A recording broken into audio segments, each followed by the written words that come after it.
Hi, I'm Paul from the Studio Rats. Right, I keep getting asked to do a video on my current studio space. Recently we moved. I had a studio in my garden near Guildford in Surrey, and we decided to move. Where we moved to, because it's a protected area, I can't put a studio in my garden. So what we decided to do was to convert part of the garage into my studio, which is where I currently am.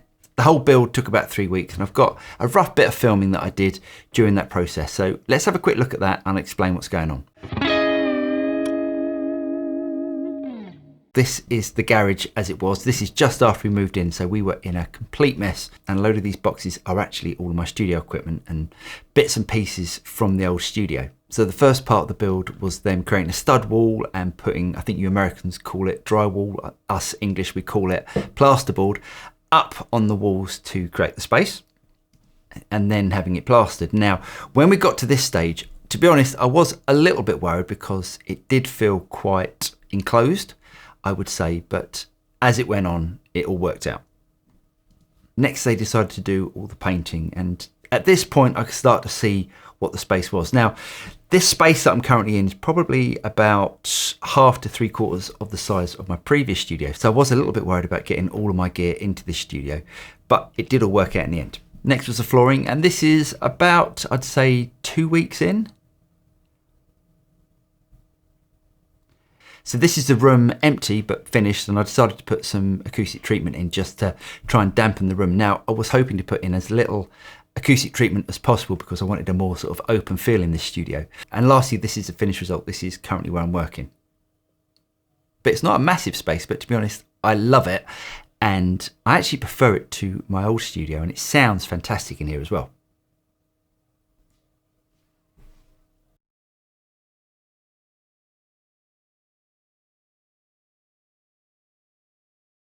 So I'll go through all the guitars that I've currently got.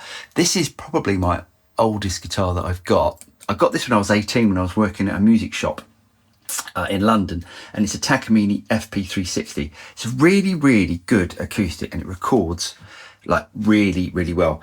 And talking about acoustics, down here we've got a Taylor. Now I've got that one tuned up in Nashville tuning.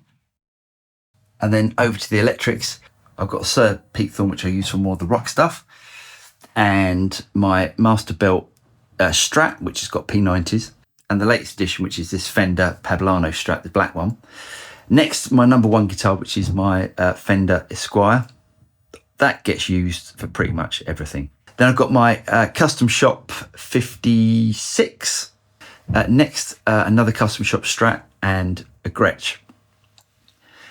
And down here, which I don't use very much, but you'll see my bass, which is a Fender 5-string. Now, I don't like 5-string basses. I think all basses should be 4-string. But that's my bass, and it gets used for quite a lot of recording.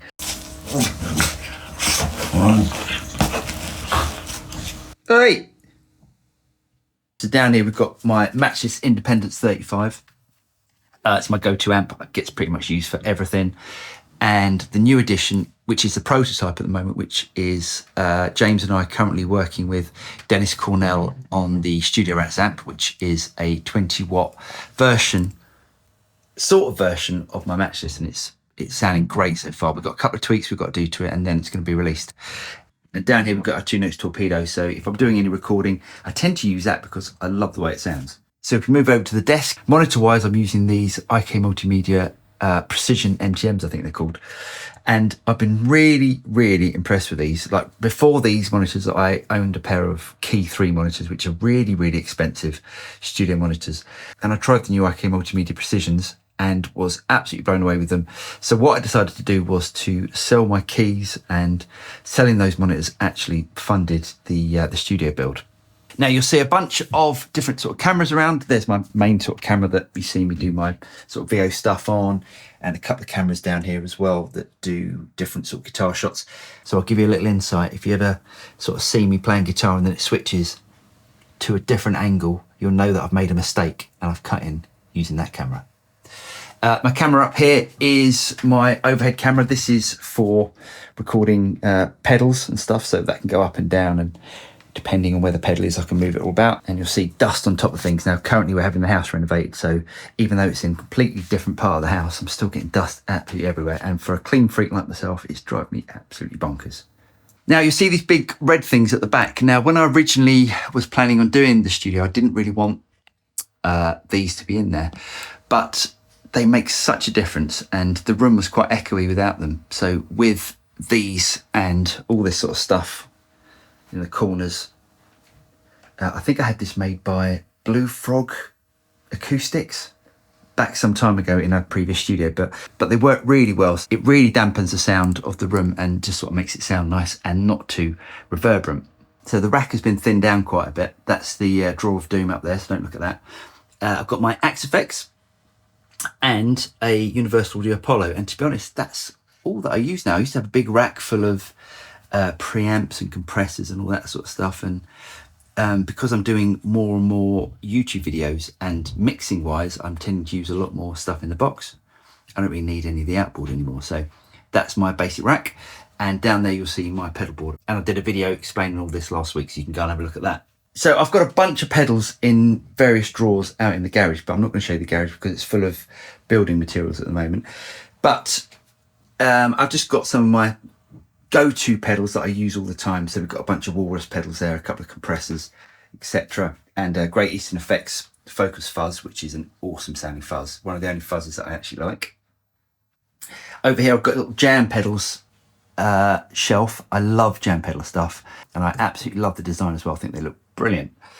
And over here, just a couple of pedals just in case I need them. So a couple of drives, reverbs, delays, that sort of stuff.